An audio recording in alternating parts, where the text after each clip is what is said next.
Air hostess ने गलती से यात्री की चम्मच गिरा दी और यात्री ने सीधे जलता हुआ कॉफी उस पर फेंक दी। हालांकि इस समय एयर होस्टेस गुस्सा करने की हिम्मत नहीं कर सकी, क्योंकि वह सामने वाली व्यक्ति थाईलैंड की राजकुमारी थी, जिससे उसकी हैसियत बिल्कुल मुकाबला नहीं कर सकती। लेकिन एयर होस्टेस जब रसोई में वापस गई तो उसे और भी गुस्सा आया। इसलिए रानी को सबक सिखाने के लिए उसने सीधे अपनी ऊंची एड़ी के जूते उतार दिए और उन्हें कॉफी में अच्छी तरह मिला दिया। फिर बिना किसी बात के रानी को दे दिया।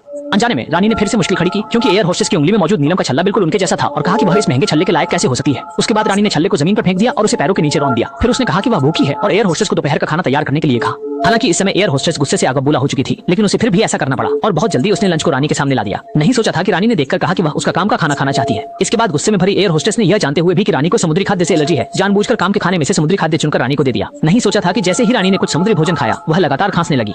एयर होस्टेस ने यह देख तुरंत उसे बाथरूम में जाकर कुल्ला करने की सलाह दी, परंतु उसे यह नहीं पता था कि जब रानी बाथरूम से वापस आई तो उनके चेहरे पर एलर्जी के कारण लाल चकत्ते उभर आए थे और वो लगातार उसे घूर रही थी। शुरू में एयर होस्टेस ने इस बात पर ध्यान नहीं दिया, लेकिन विमान से उतरने के बाद रानी के लक्षण और गंभीर हो गए। अगले दिन जब एयर होस्टेस घर लौटने की तैयारी कर रही थी तब उसने टीवी पर देखा कि वो दिखा रहे थे कि